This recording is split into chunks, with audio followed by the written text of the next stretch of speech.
Bom dia, irmãos. Mais uma vez, um privilégio imenso estar com vocês. E ontem eu perguntei o que eu deveria falar pela manhã, e foi quase que uma unanimidade que eu deveria falar sobre Noé, a arca, o dilúvio, os dinossauros. Então a primeira palestra será sobre esse tema, tá bom? A segunda, Darwin e Deus. Qual será que seria a relação entre Darwin e o nosso grande Deus? Então vamos começar com o dilúvio, a arca, Noé, os dinossauros. O que você acha? Talvez um dos temas que mais ataques causa contra a palavra de Deus é o dilúvio bíblico. Como pode a água ter subido tanto ao ponto de cobrir os Alpes, o Himalaia? Para onde foi tanta água? E os peixes de água doce e água salgada, como é que sobreviveram? Já bem, os dinossauros entraram na arca, como é que caberia um T-Rex lá dentro? Grandes comentários, críticas que são feitas em relação ao texto bíblico, que às vezes ficam colocando minhoca nas nossas cabeças. Não, a Bíblia talvez não seja realmente um relato técnico consistente, coerente. Talvez tenham realmente alegorias aqui. O dilúvio foi uma cópia do épico de Gilgamesh, como alguns cristãos inclusive acham que poderia ter sido. Olha, se a história do dilúvio é uma alegoria, a história da criação de Deus também poderia ser. Deus, em Gênesis, talvez tenha dito que foi Ele que fez, mas não exatamente como Ele fez. Tem um livro, John Walton, ele, no seu livro O Mundo Perdido de Adão e Eva, ele diz que Deus mandou contar uma história para ilustrar a criação, porque talvez você não fosse suficientemente apto para entender a evolução. Olha só, e essas histórias correm por aí, colocando dúvidas, inclusive, sobre a confiabilidade da palavra de Deus. Mas a Bíblia tem 5 categorias, 5 características. Ela é clara, necessária, suficiente, inerrante e autoridade final. Ela é clara demais, ela é inerrante. A Bíblia diz que toda a Escritura foi inspirada por Deus e é útil para o ensino. Como que uma alegoria poderia nos ensinar? Na realidade, distrai, desinforma. Então eu quero defender hoje o dilúvio bíblico para que você ainda respeite mais a palavra de Deus, ainda mais tenha consciência plena de que a palavra de Deus é digna de toda confiança. Quem trouxe sua Bíblia aí? Deixa eu ver, levanta aí, vamos ver. Quantos heróis da resistência trouxeram a sua Bíblia? Quem tem a Bíblia instalada no celular aí, pode levantar também. Quem gostaria de ter trazido a Bíblia hoje, mas por algum motivo algo o impediu de trazer? Queria que você levantasse a sua Bíblia, o seu celular, ou a vontade de trazer a Bíblia. Levanta aí, ó. Nós vamos fazer o desafio da Bíblia. Tem que manter levantado, vai lá, vamos lá, levanta. Eu quero que você repita comigo as 5 características da palavra de Deus. Não pode baixar, hein? Senão vai ser reprovado no teste, hein? Deixa eu ver. Olha só, a Bíblia é clara, necessária, suficiente, inerrante, autoridade final. Passou no teste, irmão. No final a gente faz de novo, tá bom? Então vamos falar sobre o dilúvio, a arca, os dinossauros. Tem crente que não crê em dinossauro. Acho que foi feito de plástico. Às vezes eu vou dar minhas palestras por aí, pastor Paulo, eles falam assim, mas dinossauro não existiu, né, professor? Gente, é claro que existiu. A Bíblia cita dinossauros. Jó 40:15, Deus fala para Jó, contempla o braquiossauro. Ele está descrevendo um dinossauro. O tradutor bíblico ficou tão perdido que não sabia o que era, falou assim, deve ser um rinoceronte. Não faz o menor sentido ser rinoceronte. Elefante. A cauda como cedro, não é aquelas... agita como cedro. Ossos de bronze. É um braquiossauro. Jó 41, Deus descreve para Jó o que ele acha ser, considera ser, Deus considera ser o ápice da sua criação entre os animais. Que animal é aquele? Um dinossauro que cuspia fogo, dragão. Olha só, tem uma palestra no meu canal do YouTube, os dinossauros na Bíblia, na ciência e na história. Eu quero que você assista porque a palestra é sensacional. E por que ela é sensacional? Porque é minha. Sobre os dinossauros na ciência, na história e na Bíblia. A Bíblia cita várias e várias vezes dinossauros. Obviamente ela não fala dinossauro, porque dinossauro é um termo moderno. 1857 foi criado. Quando ela se refere a dinossauros na Bíblia, monstros, serpentes, bimote, leviatã. Então nós temos várias e várias citações bíblicas sobre dinossauros, várias e várias indicações de que eles estiveram entre nós, viveram com os homens, inclusive. Agora eu quero te perguntar, o dinossauro entrou na arca? E aí, gente? Primeiro, eu não quero que você responda, mas assim, levantando a mão, né? Mas eu quero que você responda para você mesmo. Você crê em dinossauro? Segundo, se você crê em dinossauros, dinossauros estão entre nós? Foram extintos? Outro, se foram extintos, foi antes do dilúvio, durante o dilúvio ou depois do dilúvio? Muito bem, garoto. Esse aí é bom, hein, pastor? Vamos falar também sobre essa questão, não é? Sobre quando os dinossauros foram extintos. Se extintos foram, tá bom? Então vamos lá, olha. Eu comecei essa palestra, vou apresentar para vocês a versão 59.9 da palestra.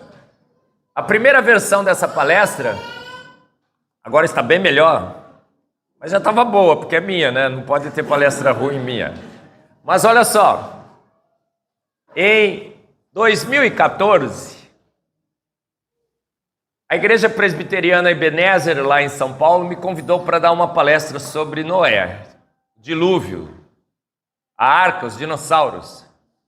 E eu nunca na minha vida tinha falado sobre temas bíblicos. Na realidade, até aquele momento, 2014, eu falava sobre coisas mais simples.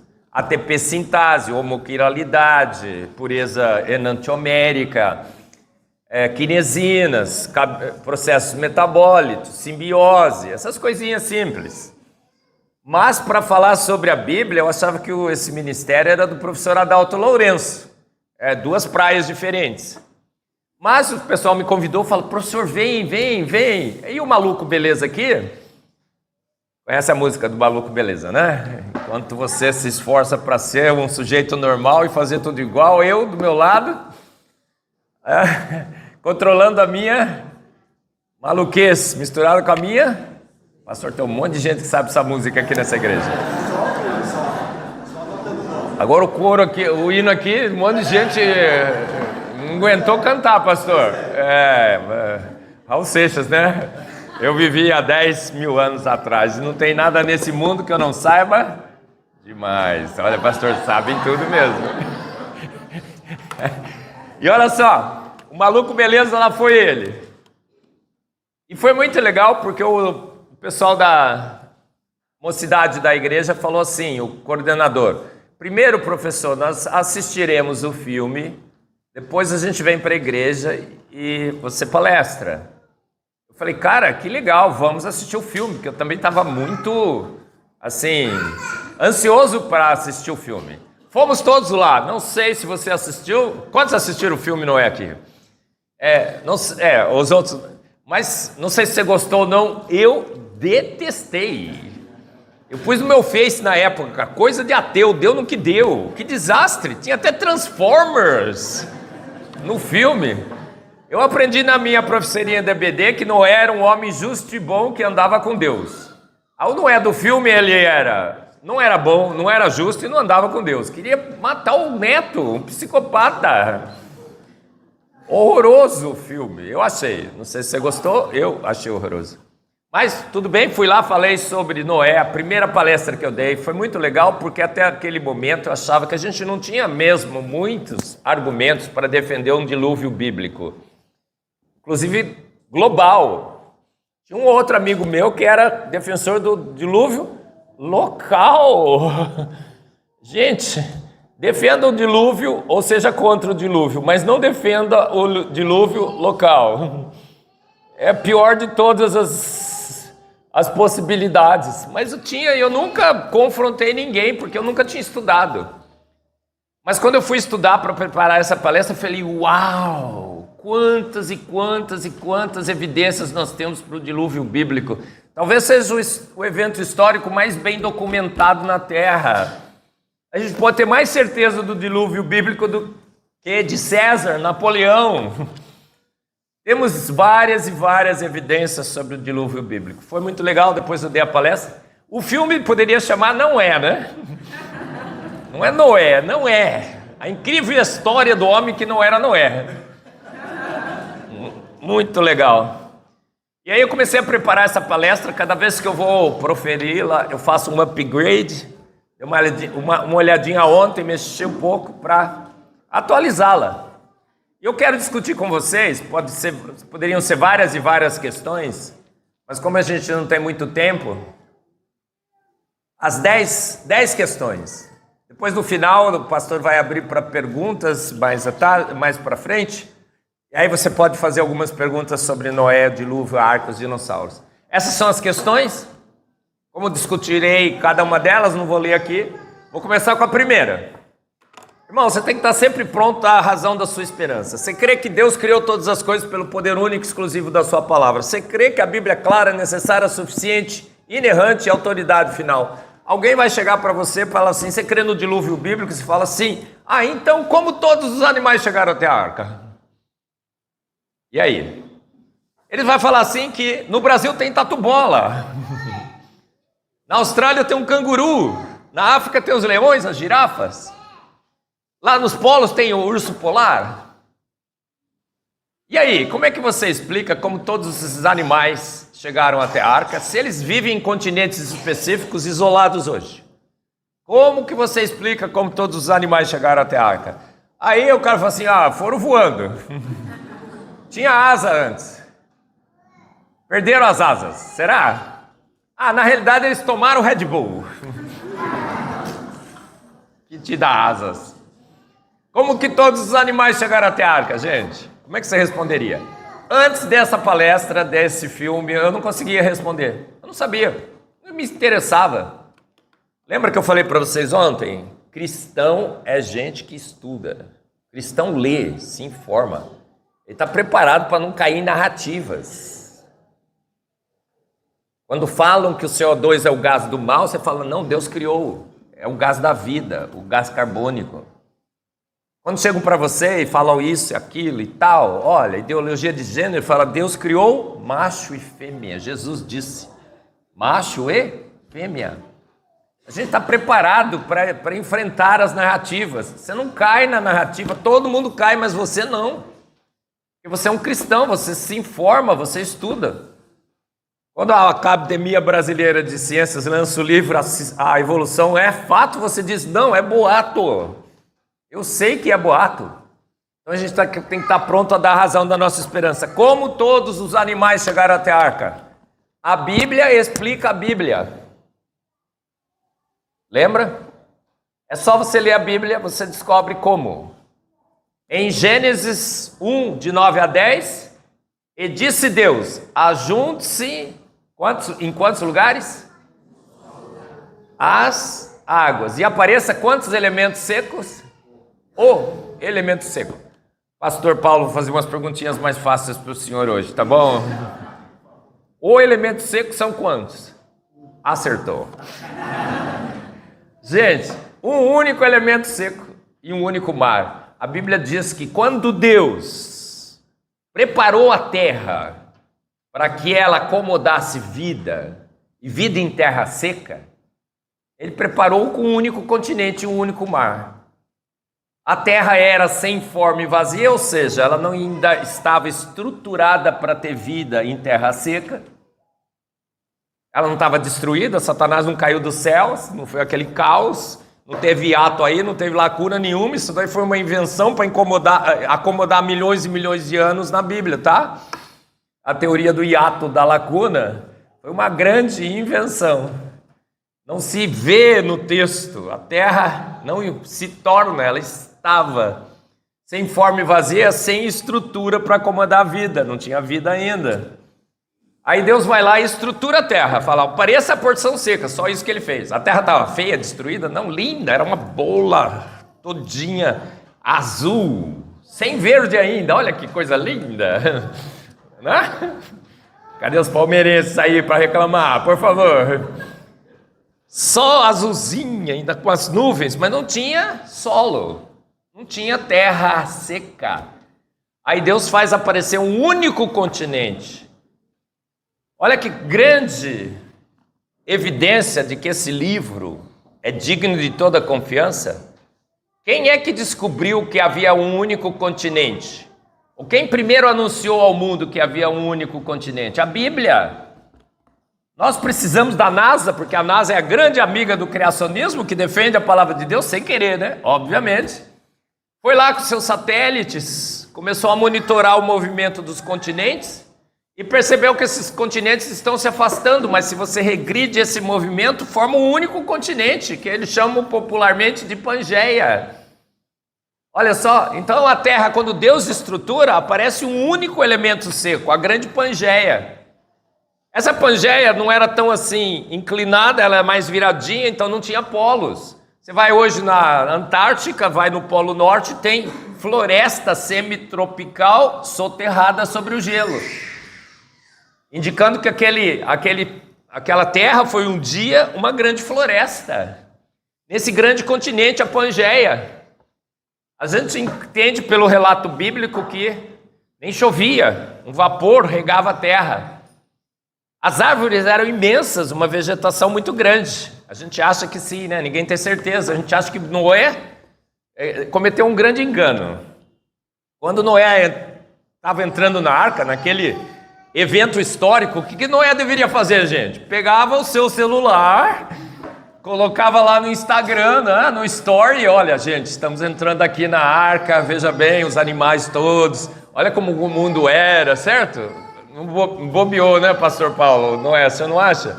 Tão fácil postar no Instagram, gente. Tirar umas fotos, né? Colocar no Face. Mas ele não fez esse favor, né? A causa. Mas a gente entende que esse grande continente tinha um clima muito homogêneo. Então, como é que todos os animais chegaram até a arca? Andando, gente. Por que nós temos hoje continentes diferentes com populações de animais diferentes? Porque durante o dilúvio se entende que a Bíblia diz que foram abertas as portas do grande abismo. E essa separação dos continentes se inicia durante o dilúvio. Não se sabe exatamente o que Deus fez, talvez ele tenha mudado um pouco o ângulo de inclinação da Terra, trinca aquele grande continente e os continentes formados começam a se separar. Como a distribuição de animais era simétrica dentro desse grande continente, os animais estavam simetricamente, homogeneamente distribuídos ao redor da arca. Deus chamou os animais que estavam mais perto da arca, só isso, tá bom? O elefante, a girafa, o tatu-bola, todos eles foram. O urso, tinha urso polar antes do dilúvio? Irmãos, o urso polar é uma versão mutante debilitada do urso natural. O urso natural marrom negro. O urso branco polar, ele perdeu a capacidade de sintetizar os seus pigmentos, os seus corantes da pele, dos pelos. Depois, quando esses continentes se separam, formam os polos gelados brancos, e o urso polar branco, que nas florestas não se disfarçava muito bem, migra para os polos. Lá ele se disfarça bem no branco. Mas você acha que o urso gosta de viver naquele gelo? Ninguém gosta de viver naquele gelo. É um local onde o seu defeito é vantajoso. Defeito vantajoso. Uma mutação deletéria. Olha só. Então, como que todos os animais chegaram até a arca? Você fala, leia Gênesis, Gênesis 1, de 9 a 10, você descobre. Havia um único continente, um único clima, uma distribuição homogênea de animais pela terra. Temos provas, evidências, porque provas a gente nunca tem, tá? Às vezes se eu falar prova, eu não estou falando prova. Uma evidência muito forte, tá? Porque prova, nada, a gente não consegue provar nada. Nem se estamos aqui, né? Há uma evidência muito forte que estamos conscientes, penso, logo existo, mas provar que eu realmente existo é difícil, hein? Tá bom? Nem isso a gente consegue muito bem, mas olha só, tá vendo aquelas camadas assim de coloridinhas naquele gráfico? Foram investigar as camadas de sedimentos com fósseis? Tem camadas de fósseis como aquela camada verde, eu não sei porque eu destaquei o verde, mas vamos lá, que sai da América do Sul, pela África, pela Índia, pela Antártica e chega na Austrália com o mesmo tipo de fóssil, vários dessas camadas. O que essa evidência significa? Indica, todo o registro fóssil foi formado sobre a Pangeia, gente, imediatamente, rapidamente durante o dilúvio. O grande continente existia, começa a se separar, as grandes tsunamis do dilúvio depositam em camadas, porque são tsunamis que vão sendo formadas uma após a outra, e deposita os fósseis e cria a camada geológica de fósseis rapidamente. A existência de fósseis já mostra que foi rápido, porque se fosse lento, os decompositores decomporiam. Se fosse lento, as camadas seriam todas disformes, mas elas são simétricas, bem horizontais, alinhadinhas, bonitinhas. Vou mostrar vários exemplos para vocês. Então, todo o registro fóssil se depositou sobre a Pangeia, que ainda estava começando a se separar. Legal, não é? Bom, muito bem. Olha lá a movimentação dos continentes hoje. Descobrimos que havia um único continente depois com a ciência, mas a Bíblia já anunciava. A Bíblia antecipa muitas descobertas científicas. Muito legal, não é? Muito bem, mas... Então, como todos os animais puderam chegar até a arca? Andando. Como é que eles se distribuíram nos diferentes continentes? Quando essa separação começou, havia ainda pontos de conexão entre todos os continentes. Até hoje, se você quiser chegar do Brasil para a Austrália, como é que você faz?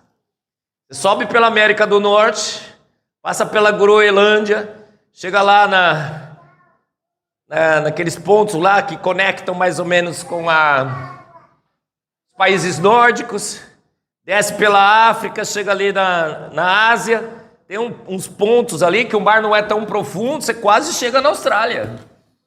Então, no início, essas conexões eram muito mais bem conectadas. Agora, com a separação dos continentes, estão criando-se mares que estão ficando cada vez mais profundos e que está ficando cada vez mais difícil de passar.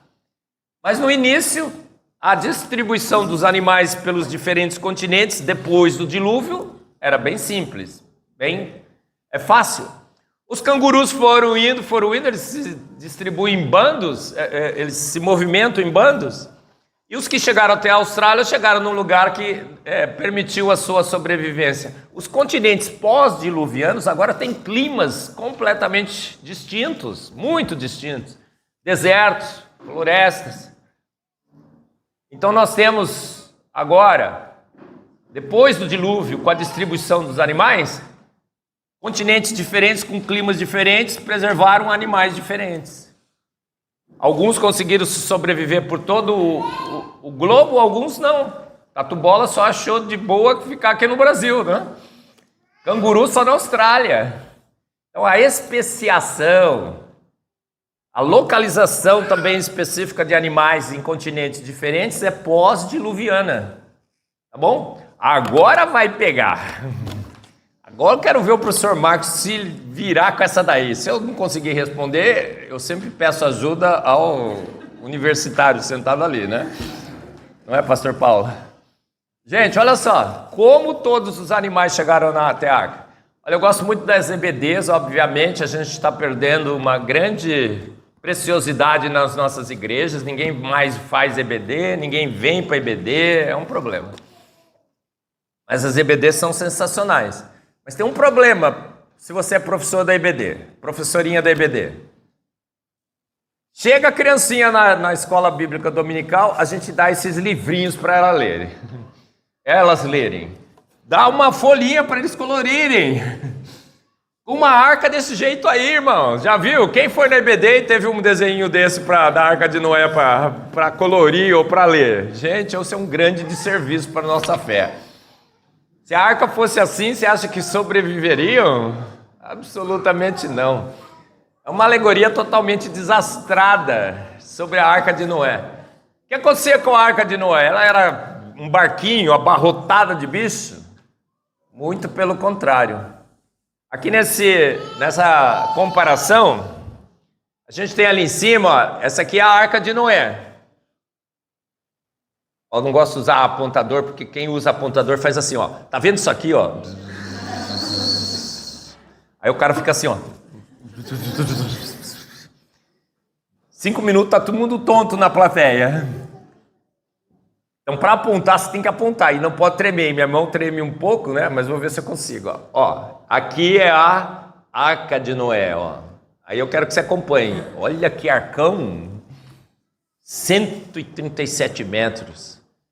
Aqui é o navio dos vikings, Santa Maria dos portugueses, as embarcações gregas, e esse é o Titanic. Gente, se no Titanic você tirasse a casa de máquinas, os restaurantes, as cabines luxuosas, que cabiam 500 pessoas lá, só dormia um, a Arca de Noé é 2 vezes mais capaz de acomodar gente e carga do que o Titanic. É 2 vezes maior que o Titanic em capacidade de acomodar cargas e passageiros. Era um barco imenso, imenso, imenso. Quantos animais entraram na arca? Outro dia, num debate, um ateu falou assim: professor, eu fui no zoológico de São Paulo, não sei o quê, eu fiz uns cálculos, tal, com todas as espécies que existem hoje no mundo, precisaria de 3 bilhões, eu não me lembro mais o número, de animais. Como 3 bilhões de animais entraram na arca? Eu falei, maldito homem que confia no homem, nos seus cálculos de número de animais com os zoológicos atuais. Gente, o que aconteceu antes do dilúvio? Como havia um único continente, com um único clima, não tinha ocorrido ainda o que eles se chamam em biologia de especiação. A especiação ela é induzida por diferentes habitats, climas, diferentes disponibilidades de alimentos que ocorreu depois do dilúvio. A grande especiação pelo globo ocorre pós-dilúvio. E é perigosíssimo você sofrer especiação, porque quanto mais você se diversifica e adapta, mais próximo você chega da extinção. Você gasta o seu potencial genético, você saca do pool genético para se diversificar, resistir às mudanças, mas quando você vai gastando, uma hora acaba o seu potencial de diversificação, você é extinto. As grandes extinções são pós-diluvianas. Então, portanto, não existe microevolução. Nada evolui, tudo involui. Quando você se adapta, você não evolui, você involui, você gasta do seu potencial genético e você chega mais próximo da extinção. Então, antes do dilúvio, que tipo de animal vivia na Terra? O casal original que Deus criou de caninos, de felinos. Deus não criou a cachorrada toda, gente. Deus criou um casal original de caninos, com todo o pool de diversificação genética. Lobos, coiotes, raposas. Lulu da Pomerana.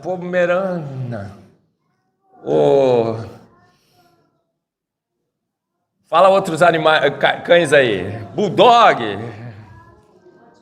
Rottweiler, todos?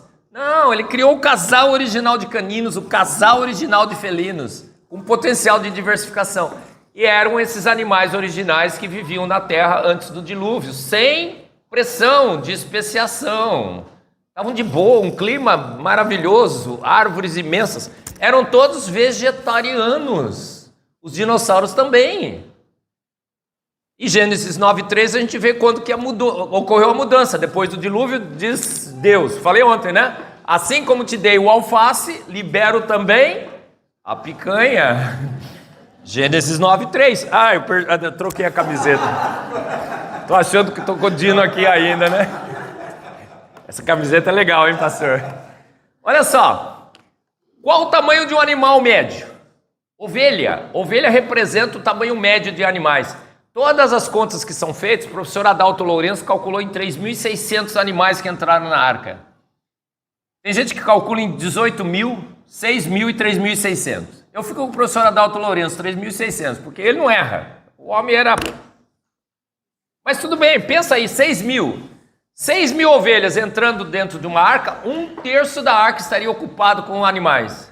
2/3 disponíveis. Portanto, a mulher de Adão, não, né? Quantos filhos de Adão entraram na arca, pastor Paulo? 3, é Noé, pastor, não é Adão. Peguei ele hoje, hein, gente? 2-0, hein, pastor? Olha só. A esposa de Noé tinha despensa, sala de crochê, costura, tricô, tinha sala de leitura, o campo de futebol, eles jogavam uma partidinha, futebol de salão, tá? Gente, tinha espaço suficiente. Deus mandou colocar os animais e o alimento. Noé e sua família, seus filhos, eram extremamente inteligentes, construíram um barco imenso e inteligentes, suficientes para armazenar alimentos suficientes para todos eles. Feno, vários animais. Eu vou mostrar algumas fotos para vocês. Então, quantos animais entraram na arca? Aproximadamente 6.000, tá? Pode usar isso aí. Tamanho de uma ovelha, ocuparam 1/3 da arca. Apenas 1/3 da arca. Olha, isso aqui tem um site, ó.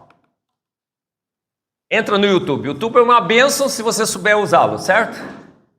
Tem 2 canais sensacionais. Genesis Apologetics e Answers in Genesis. Um monte de vídeos. Tá em inglês, coloca lá. Legenda em português. Muitos deles estão legendados em português. E aí ele mostra esse quadrinho para você entender quantos animais entraram na arca. Olha só, esse aqui é o casal, esse aqui é o canino original. O réptil original, o pássaro original, o chimpanzé original. O que acontece antes do dilúvio? O dilúvio está marcado aqui, ó. Ocorreu um pouco de diversificação, especiação? Talvez. Talvez não, 0.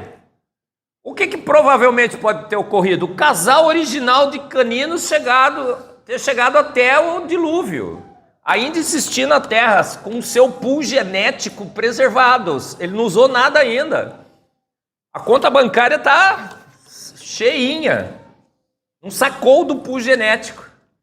E poderia ter entrado, então, os casais originais dos tipos básicos que Deus criou na arca.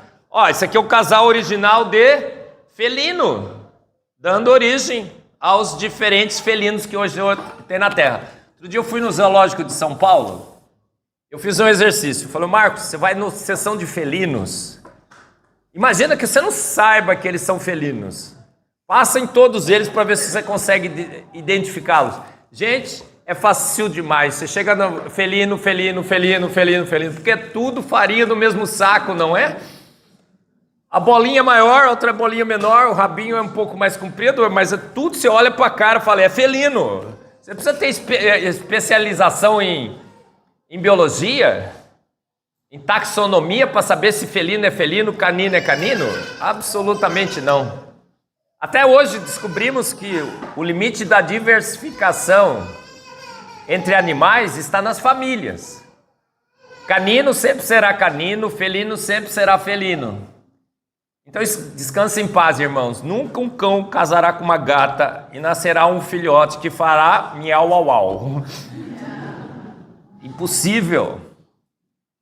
E a diversificação ocorre dentro da própria família. Gênero e espécie. Gênero e espécie são centavos dentro da diversificação que nós temos de família para cima na taxonomia da biologia.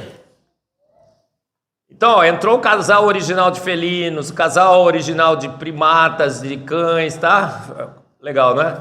A arca era pequena.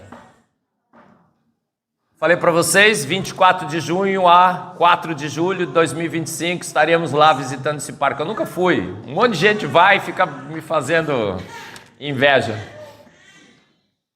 Nos Estados Unidos foi criado esse parque, conhecido como Ark Encounter. Essa foto foi tirada em 2016, quando o parque estava quase terminando.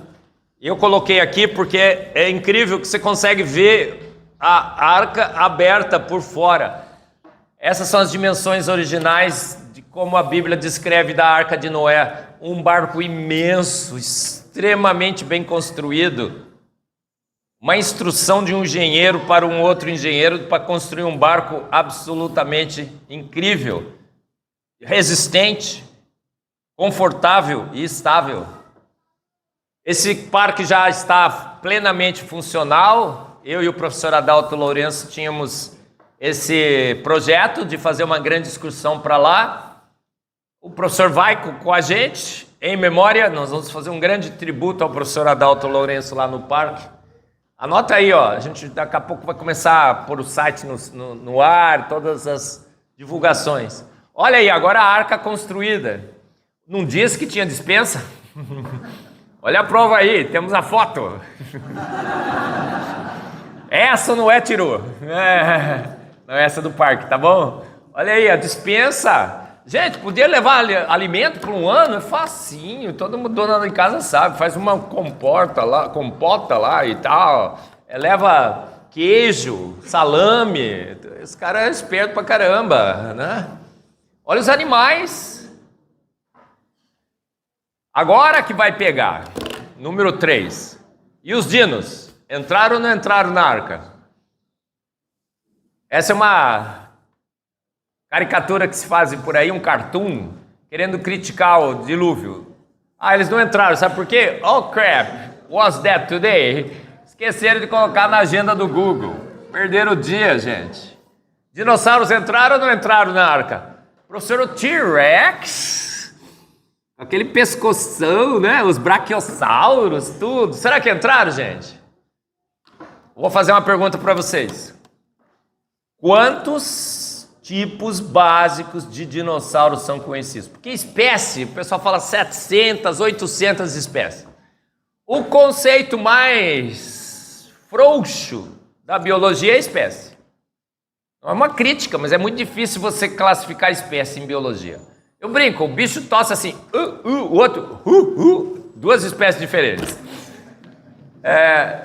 Sabe como é que é, né? Tem que cruzar, dar descendentes férteis e tudo mais, mas é muito, muito, muito tênue a diferença entre espécies e gêneros.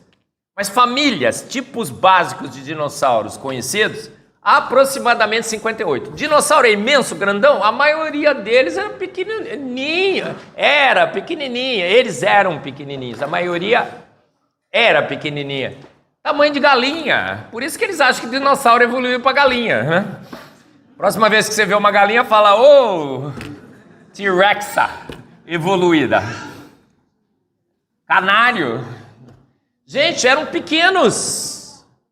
É a sua cultura hollywoodiana que acha que eles eram imensos. Não, eles eram pequenos. A maioria era pequena. Olha só, 58 tipos básicos. Tinha grandão? Tinha, mas o dinossauro nasce do quê, gente? De ovo. Qual o maior ovo possível de ser feito? Aquele ovo da Copenhague, né, que vende na Páscoa. Você nem tem coragem de entrar para perguntar o preço, não é? Deve custar quanto aquilo lá, pastor Paulo? Uns 15 mil reais, né? Gente, dinossauro nascia de ovo. T-Rex nascia de ovo. Eles eram répteis, cresciam a vida inteira. Por isso que alcançavam aqueles tamanhos monumentais, mas nasciam pequenos. E se você vai colocar um casal de T-Rex dentro de uma arca, ou braquiossauro, pescoçudo, em que idade da vida você selecionaria? Bebê, criança, júnior, adolescente, moço, adulto, terceira idade ou PC? Que idade você escolheria? Não sabe o que é PC, irmã? Pé na cova, entendeu?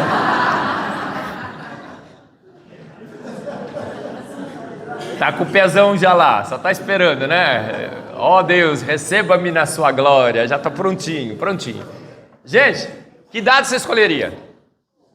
Adolescência, início da mocidade, fervor evolutivo, reprodutivo.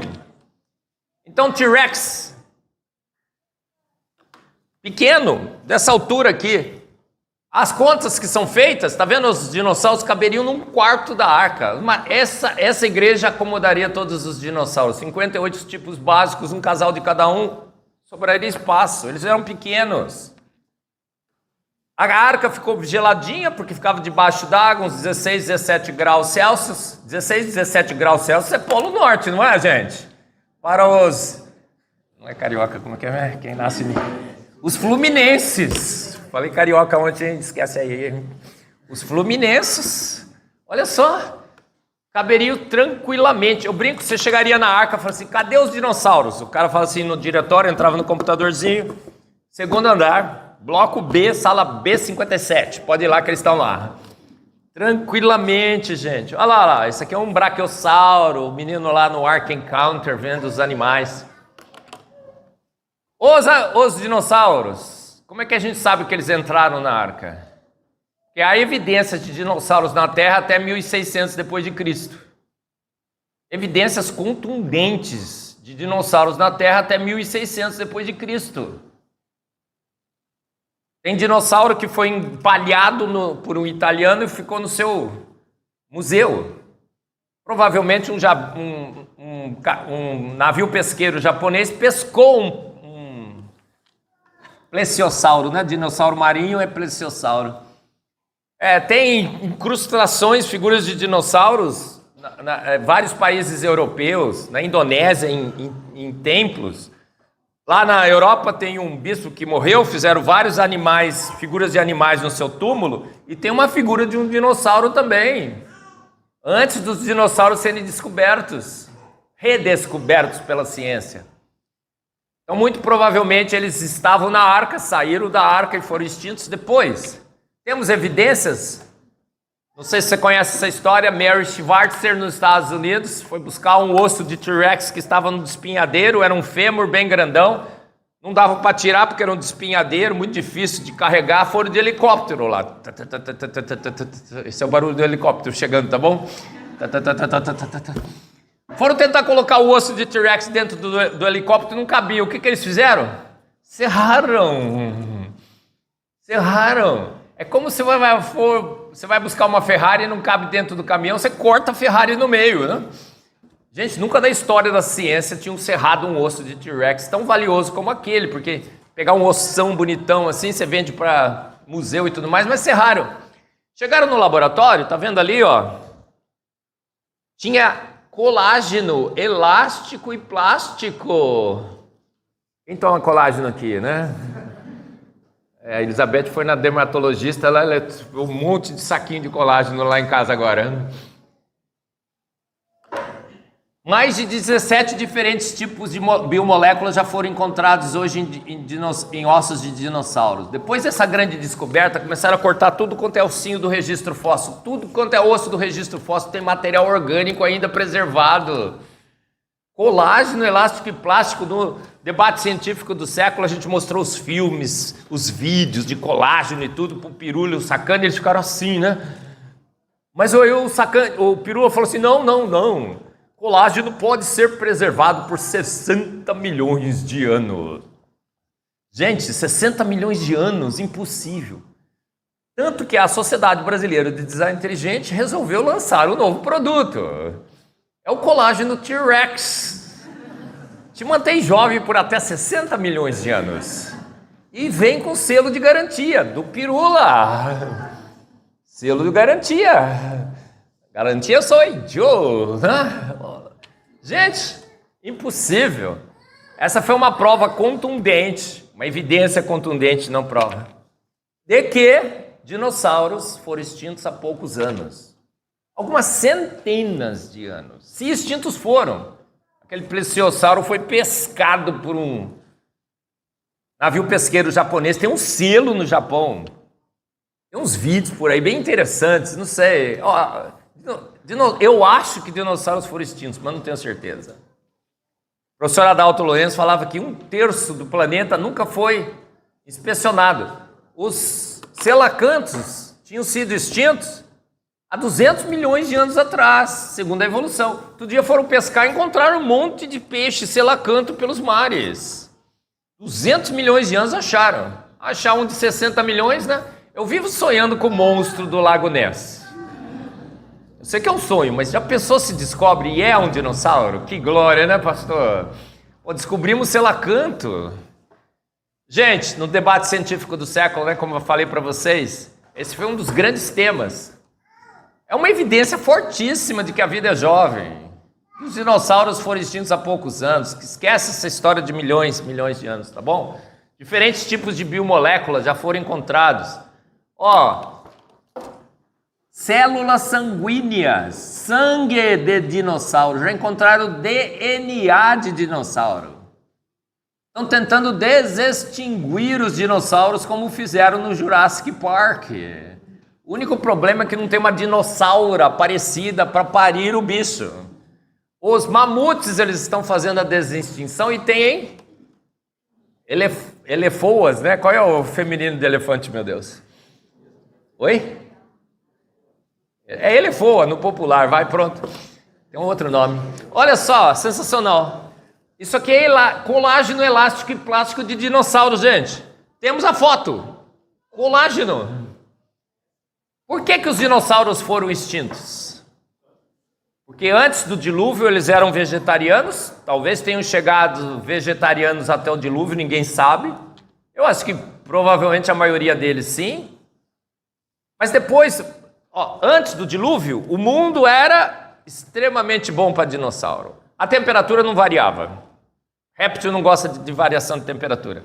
E eles eram vegetarianos, tinha comida abundante. Imagina agora o desespero dos dinossauros dentro da arca, quando volta aquela pombinha com aquele mísero galinho. E que eles falaram? Epa, deu mal. Eles saem da arca, o mundo está devastado, a vegetação está começando a crescer de novo. Até hoje não se recuperou. E eles começam a ser o quê? Carnívoros. Todo bom vegetariano sabe que quando falta o alface, vamos de picanha. Conhece a história daquele time de rugby, né? Lá nas Cordilheiras? Assistiu o filme? Maravilhoso. O que é que aconteceu? Então nós temos aí uma figura por que os dinossauros foram extintos. O mundo pós-diluviano para os dinossauros se tornou muito hostil. Eles se tornaram carnívoros e nós também. Começamos a caçar os dinossauros. Muitos chineses guardavam dinossauros em cavernas. Gente, tem evidências de dinossauros e que eles foram mortos em grandes quantidades durante o grande dilúvio. Poucos escaparam na arca, sim. Grandes cemitérios de dinossauros ao redor do mundo. Um monte de dinossauros enterrado em lama, rocha sedimentar, tudo junto. O que está acontecendo, gente? Reunião Mundial dos Dinossauros. Tudo naquele mesmo lugar e de repente morre tudo atolado em lama. Nos Estados Unidos tem aquela península dos dinossauros. Tem no Brasil, tem na China, tem na Argentina. Na Argentina tem cemitérios de baleias em cima do continente. Gente, que baleia está fazendo em cima de continente? É o grande dilúvio bíblico. Olha, você vai esse aqui é um da China. Você vai lá, como é que estão os ossos? Se fosse um processo de fossilização, como os biólogos naturalistas apregoam que foi, o que aconteceria? Você teria um monte de ossinho de dinossauro, todos os ossos do mesmo dinossauro aqui, outro montinho ali, outro montinho aqui, tudo juntadinho, bonitinho, juntinho. Você vai nesses cemitérios de dinossauros, é tudo umas canjas de galinha, tudo misturado. Ou seja, eles estavam suspensos em água, morreram em água e foram soterrados em lama. Os ossos mais pesados estão embaixo, os mais leves em cima, estavam flutuando em água. Você vai lá e pega os ossos. Hell Creek nos Estados Unidos, você pode ir lá, cava e o osso está lá, na superfície. Você corta, tem colágeno, elástico e plástico, tem células sanguíneas, tem diferentes tipos de biomoléculas. O osso cheira mal, putrescina e cadaverina. Uma grande evidência de que eles são jovens. Ah, professor, teve uma reação lá que preservou. Raios cósmicos, por milhões de anos, destruiriam qualquer tipo de biomolécula. O que aconteceu quando as águas retrocederam? Matéria orgânica se depositou em alguns pontos da Terra.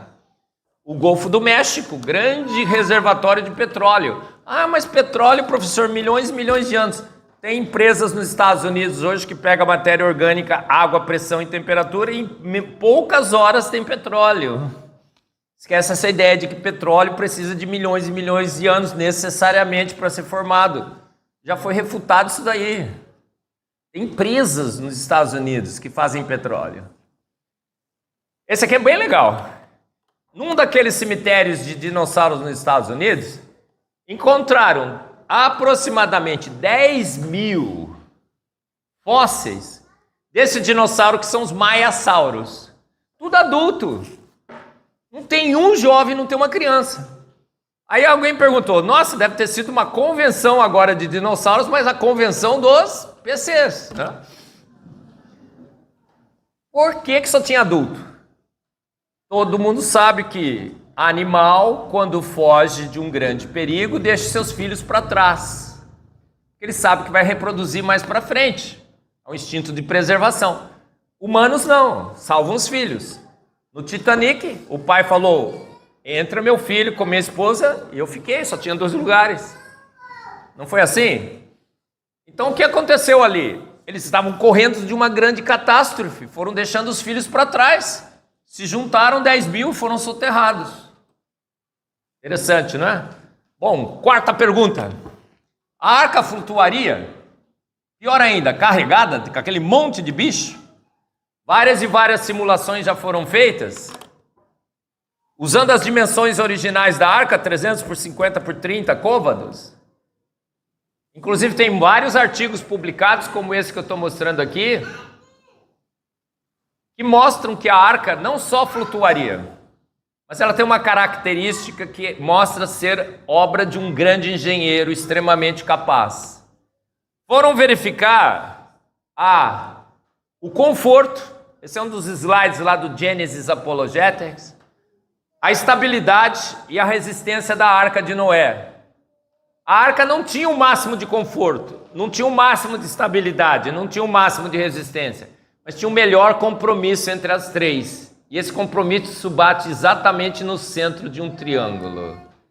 Um engenheiro extremamente competente, sabendo que na sua obra ele não poderia só otimizar uma única condição, mas ter o melhor compromisso entre resistência, estabilidade e conforto, fez uma arca em que o compromisso de estabilidade, resistência e conforto cai exatamente no centro do triângulo, que é o alvo de todo engenheiro quando constrói sistemas multifuncionais. O seu carro não tem o máximo de conforto, não tem o máximo de resistência, não tem o máximo de estabilidade. Todo bom engenheiro quer chegar no centro do triângulo. E a arca está, no centro do triângulo. Alegoria? Um relato mitológico? Ou é um relato consistente, coerente, sóbrio, técnico, de um grande engenheiro descrevendo um grande projeto? O que você acha? Esse aqui é outro slide do Gênesis Apologetics. Ocorreu um fenômeno na Terra muito interessante, que é outra evidência fortíssima da confiabilidade do relato do dilúvio. Durante a Segunda Guerra Mundial, houve uma grande necessidade de cargueiros para transportar cargas ao redor do mundo. Sabe quais as dimensões que eles usaram para construir esses cargueiros? Exatamente as dimensões da Arca de Noé. Está aqui em pés, né? A dimensão com as unidades dos ingleses. Mas essas dimensões da arca e essas dimensões, 510, 85, 551, 88. Para esse cargueiro. Exatamente as dimensões da Arca de Noé. É ou não é um relato técnico consistente e coerente? As dimensões são ou não são descritas por um grande engenheiro que sabe o que faz? Você me diz. Gente, diz que esse relato de Gênesis é alegoria. Deus gastou 4 capítulos de Gênesis para descrever o dilúvio. Tem hora que ele começa a dar detalhe técnico, você fala, Senhor, fala que aconteceu um dilúvio, matou todo mundo e está de boa, não precisa ficar descrevendo, tá certo? Mas Deus fez questão de orientar Moisés, que é o autor do texto, a gente sabe que é, para que desse os detalhes. Para quê? Para que a gente fizesse as contas, fizesse a prova, a gente verificasse. Deus quer que você creia, mas creia com consciência, com convicção. Olha lá, veja se sou alegoria, veja se sou a mitologia, veja se sou a descrição do épico de Gilgamesh, que diz que a Bíblia é uma cópia. Faça-lhe um teto com um vão de 45 centímetros entre o teto e o corpo da arca. Coloque uma porta lateral na arca e faça o andar superior, o médio e o inferior. Como soou para você, irmão? Mito, alegoria? Mitos, alegorias, um Deus todo-poderoso, cheio de asas, cuspindo fogo, briga com a outra deusa aqui, não é? E vem, destrói num cavalo de fogo, não é assim? Olha aqui, quem é que escreveria uma mitologia com esses detalhes técnicos? Jamais. De onde veio tanta água?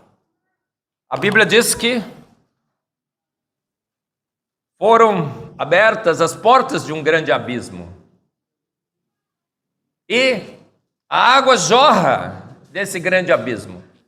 Hoje nós descobrimos que existiu, talvez exista ainda um pouco, ou a parte já subiu, um grande mar de água entre 410 e 660 quilômetros. A pesquisa de sismografia, o pessoal faz para prospectar poços de petróleo. Muitas evidências têm mostrado que nessa profundidade existe água sobre alta pressão e temperatura. Acho que boa parte delas já não existe mais, mas ainda existe um pouco.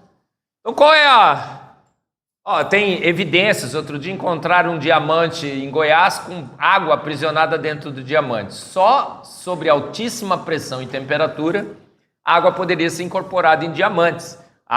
Acredita-se que esse diamante foi formado nessa região. Qual é então a figura para o dilúvio bíblico? Mais ou menos resumida nesse esquema. Do Genesis Apologetics também.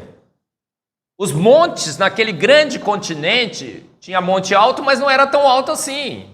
Não tinha deriva continental, movimentação das placas tectônicas que nesse arraste ergue. Os Alpes estão subindo até hoje. Você tem que ir lá rápido, senão você não vai ficar cada vez mais difícil, tá? Então os montes não eram tão altos.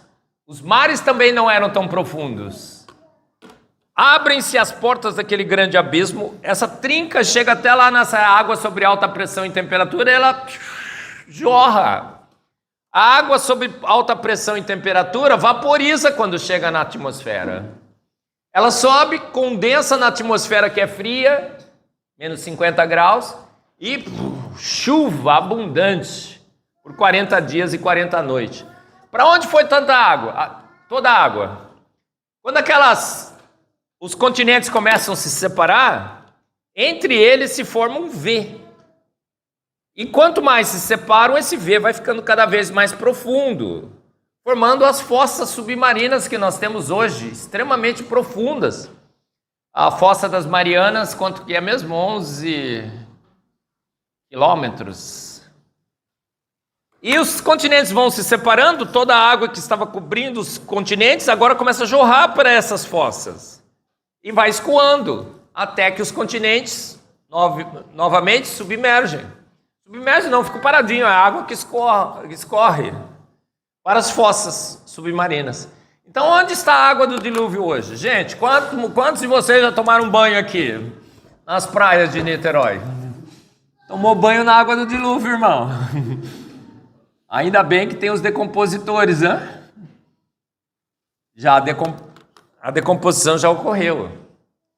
Uma atmosfera diferente. Outro dia acharam um âmbar, tinha um pernilongo, tinha sangue no pernilongo, pegaram o sangue do pernilongo, viram que tinha um DNA de dinossauro, clonaram os dinossauros e fizeram o Jurassic Park, não foi? Não, sabe o que eles encontraram nesses âmbars? Pequenas bolinhas de ar.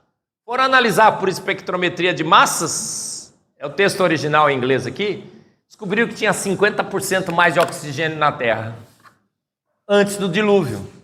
Diminuiu a quantidade de oxigênio na Terra depois do dilúvio. Se tinha mais oxigênio, os animais eram maiores, mais fortes, mais dispostos. Nós éramos maiores, mais altos, mais fortes, mais dispostos. Tinha mais oxigênio. Sabe aquelas câmeras hiperbáricas que você entra lá, tem pressão e temperatura com pressão e oxigênio? Diz que aquilo lá cura tudo. Depressão, mal olhado, unha encravada. Você sai, né? Tem 80 anos, você já sai com a aparência de 20, não é assim? Gente, tinha mais oxigênio na Terra. Deus perdoou ou preservou a humanidade, mas as consequências, a gente tem um mundo maravilhoso ainda, mas com menos oxigênio. Os animais eram maiores, as libélulas eram maiores, as tartarugas eram maiores, a gente provavelmente era maior. Irmão, você se acha baixinho? Boa notícia, somos todos baixinhos. Você é só um pouco mais baixinho do que o irmão do seu lado, tá? Ele não pode dizer que ele é alto. Todos nós encolhemos pós-dilúvio. Para quê? Para fazer frente a essa menor quantidade de oxigênio na Terra. Nos adaptamos a menos oxigênio encolhendo. O dilúvio foi local ou global? Coloquei uma thumbzinha de uma live que ocorreu recentemente. Pastor Luiz Saião é um grande amigo, um grande pastor. Mas outro dia ele fez uma live defendendo o dilúvio local. Como pode, gente? Impossível. Impossível! O dilúvio, olha, eu tô querendo morder essa... É impossível ter sido local. Gente, todo mundo que está aqui, defenda que houve um dilúvio, defenda que não houve um dilúvio, tudo bem, mas nunca defenda que ele foi local. Não há possibilidade alguma. Possibilidade alguma. Se o dilúvio foi local, você destrói toda a consistência do texto de Gênesis. Para que Deus faria um homem ficar 100 anos construindo um barco imenso daquele jeito? Chamaria os animais, colocaria lá, deixaria por um ano. Se era só falar assim, migra para aquele lugar. Pode? Não pode, você destrói a coerência do texto de Gênesis. Foi local ou global, gente? Olha lá, tá vendo? Aí no vídeo, o pastor Saião fala assim, olha só, é como se você estivesse voando de avião e a água estivesse chegando no seu avião. Por que teria que cobrir os Alpes, os Himalaias? Gente, Alpes e Himalaias são montes pós-diluvianos, todo mundo sabe o que é. De onde surgiu essa ideia? Para onde foi a água do dilúvio? Mostrei para vocês. Fossa submarina. Os peixes salgados de água doce, de água... Os mares não eram salgados, muito, muito pouco salgados. Tem peixe de estuário, tem peixe que sobe os rios. Quinta-feira que vem farei no meu IPP TV, discutindo ciência com os Zeberlins, porque agora eu levo meu filho lá, e o pastor Paulo, o Nicolas chegou para mim e falou assim, pai, precisa mudar o nome desse podcast aí. Eu falei, por quê, filho? Discutindo ciência com o Marcos Zeberlin. Eu falei, mas você quer mudar como? Discutindo ciência com os Zeberlins, pai. O menino tá se achando, não tá? Oh, meu Deus. Começa a dar muita trela, né? Olha aí. Não é? Gente, o texto bíblico deixa alguma dúvida que o dilúvio foi global? Isso é Gênesis 7, de 10 a 24. Leia em casa. O texto é irritantemente consistente em relação a um dilúvio global. Por que é irritante? Porque ele repete tantas vezes que você fala, cara, o que é? Você acha que eu não entendo? Olha lá. e as águas prevaleceram excessivamente sobre a terra, e todos os altos montes que havia debaixo de todo o céu foram cobertos. Alguma coisa ficou fora, irmão? Todos os altos montes que havia debaixo de todo o céu. E o texto continua: expirou toda a carne, e todo homem, tudo que tinha fôlego, tudo que havia em terra seca, e assim foi destruído todo ser vivente, e ficou somente Noé. O texto é irritantemente consistente para um dilúvio global.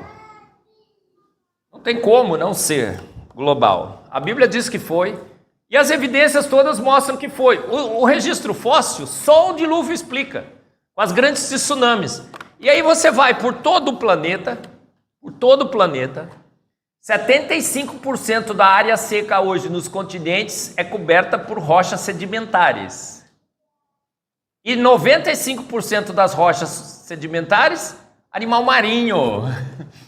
Uma grande evidência que houve um dilúvio global, que cobriu praticamente todos os continentes com seres marinhos. Não há outra forma de você entender o dilúvio bíblico como a Bíblia o descreve. Um dilúvio global, e só sendo global você consegue explicar por que Deus mandou um homem construir uma arca por 100 anos, mais de 100, né? Quanto tempo ficou? 120, piorou ainda, né, pastor Paulo? 120 anos construindo para que colocasse toda a bicharada lá dentro, ficasse 374 dias dentro da arca. Tá bom? Gente, o registro fóssil é muito legal porque ele mostra tudo os animais misturados. Sabe aquela estratificação que é mostrada nas aulas de biologia, do registro fóssil? Aqui tem um tipo, aqui tem outro. Fake news, tá tudo misturado, gente. Tem animal pré-histórico com histórico, mas eles não contam para vocês. Já encontraram animal tartaruga junto com dinossauro, sabe? Tudo misturado. As camadas são retinhas, bonitinhas, se propagam por continentes. Tudo soterrado de uma vez.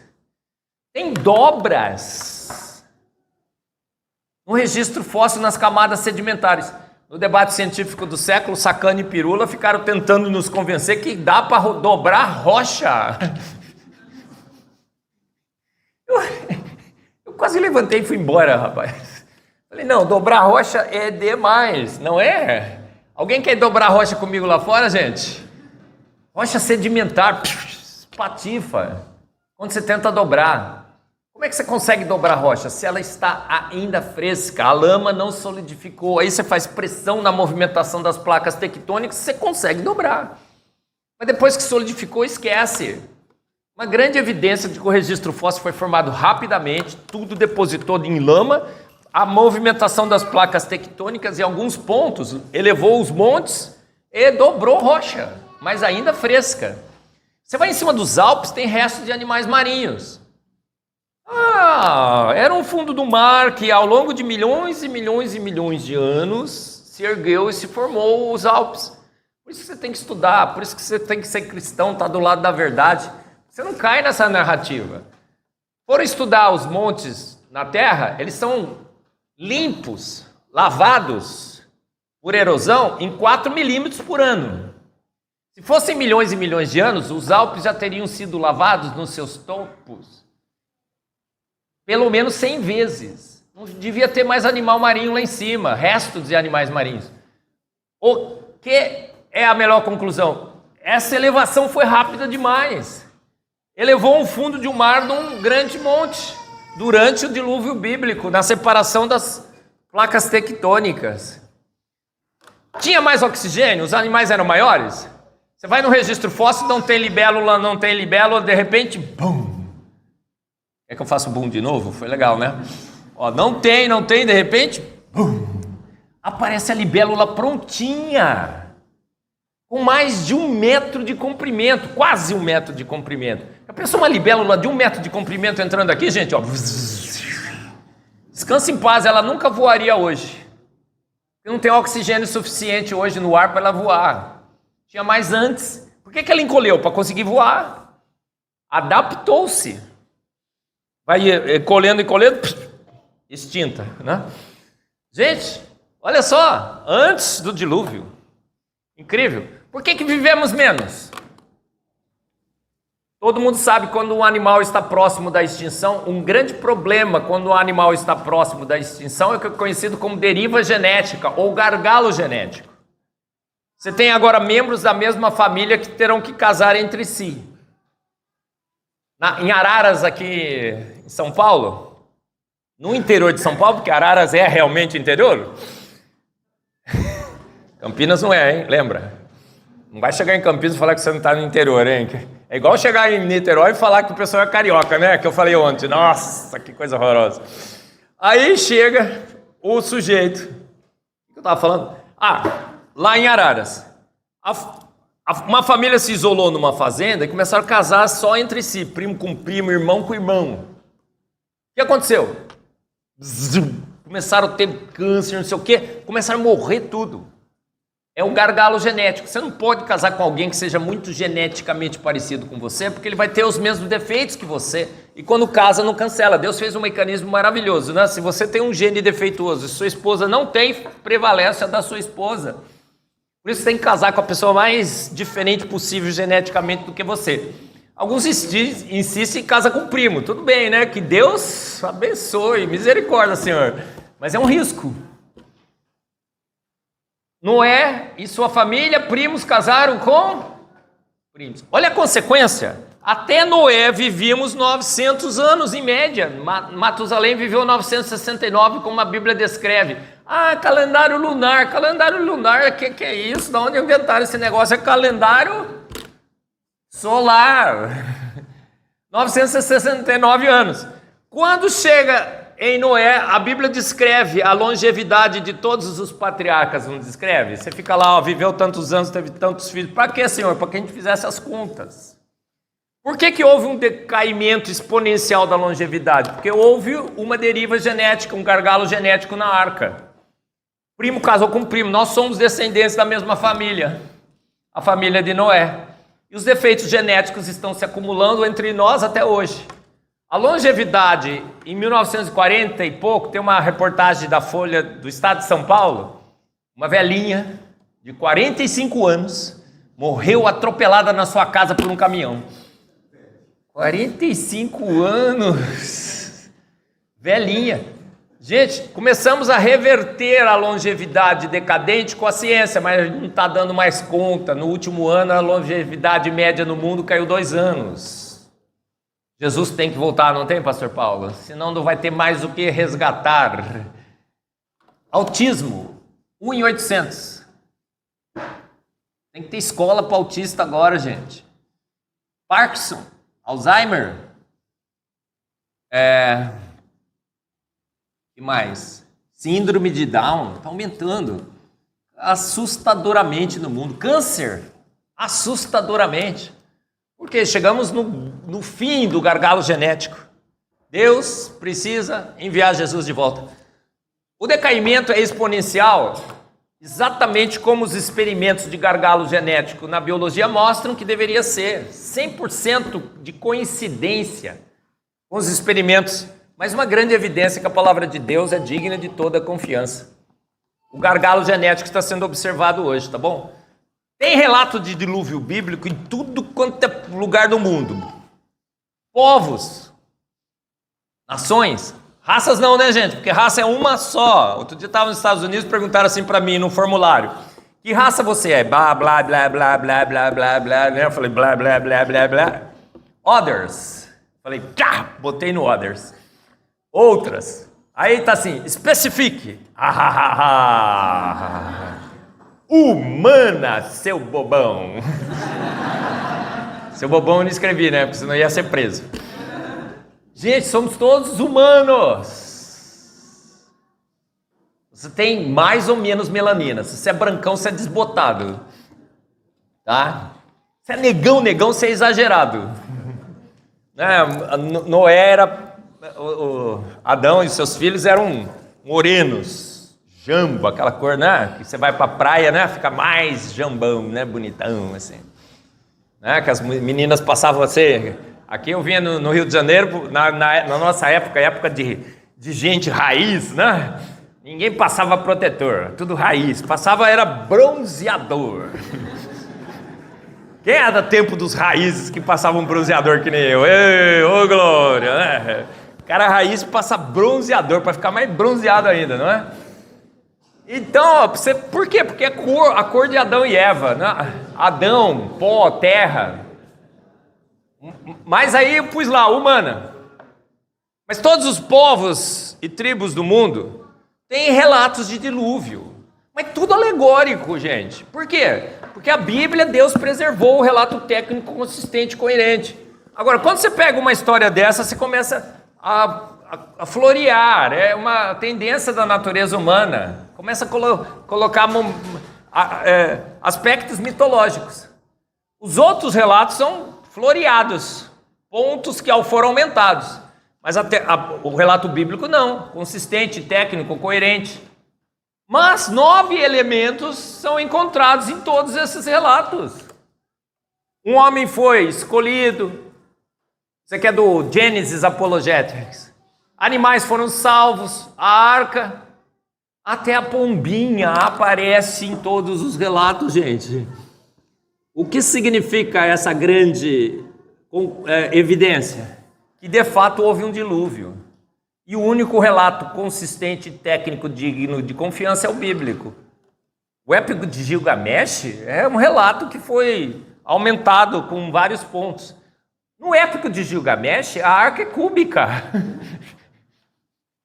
Os caras foram distorceram, chegaram numa arca cúbica. Quem que sobrevive dentro de uma arca cúbica?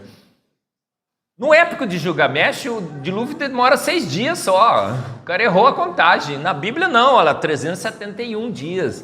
Tempo suficiente para todos os eventos ocorrerem. Jesus menciona o dilúvio. E como foi nos dias de Noé, assim será também a vinda do Filho do Homem. Legal, né? Não esqueça dos nossos congressos. 18 a 20 de julho de 2025, o pastor Paulo vai com uma delegação lá para São Paulo. Já pode dar um nome para ele. Vamos fazer o último congresso, nós tínhamos 1.000. Esse ano a gente quer ter 1.200. A galeria não estava tão ocupada, a gente quer estourar aquele Rui Barbosa lá na Universidade Presbiteriana Mackenzie com mais um congresso de design inteligente. Grandes cientistas. Olha lá o tio Nico lá, ó, tá vendo? Quem mais vocês conhecem aqui?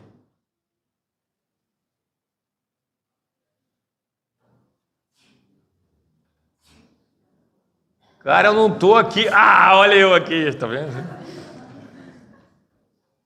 Os meus livros estão por aí, alguns ainda, tá bom? Cientista bom é cientista que crê em Deus. Como o professor Adalto Lourenço e eu. Deixa eu falar sobre Adalto, esses segundinhos que eu ainda tenho, acho. Já estourei meu tempo. Não há brasileiro mais relevante na história do Brasil do que o professor Adalto Lourenço. Você tem alguma dúvida? Não tem nenhuma. Ele é ordens e ordens e ordens de grandeza mais relevante do que o segundo lugar. Quem é o maior brasileiro que você conhece? Pelé? O Pelé nos ensinou a jogar bola? Como homem ele foi péssimo, não foi? Foi. Ayrton Senna? Um grande corredor, mas o que jogar bola e dirigir carro vai influenciar na sua eternidade, irmão? Zero. Santos Dumont, sensacional. O pai da aviação. Ele voou primeiro, ele tinha as fotos. Os irmãos Wright é fake. Tá bom? Mas a gente não gosta de brasileiro, a gente gosta de americano. Mas, pensa bem, professor Adalto Lourenço correu o Brasil. Todas as igrejas do Brasil que eu vou... teve um professor aqui antes, Adalto, né? É esse mesmo. Correu o Brasil, do Iapoca ao Chuí, do norte a sul, leste a oeste, divulgando que há um grande Deus, que todas as coisas fez, a criação de Deus, divulgando que nós temos que ter a Bíblia como o nosso único referencial de verdade absoluta, que a gente tem que ler a Bíblia e entender que a Terra é jovem, o universo é jovem, a vida na Terra é jovem. Entender claramente que há uma eternidade, só através de Cristo a gente pode Está com Cristo nessa eternidade. O maior brasileiro de todos os tempos, um tributo ao professor Adalto Lourenço. E a gente vai fazer esse passeio lá no Ark Encounter, vem com a gente, tá bom? Assista meu podcast, vários e vários super mega podcasts, porque são muito bons mesmo, porque são meus. Feliz é a sociedade brasileira, um pouco de ciência nos afasta de Deus, muito nos aproxima deles. Um grande evento histórico, extremamente bem documentado, que mostra que a gente pode confiar plenamente na palavra de Deus. Muito obrigado, irmãos.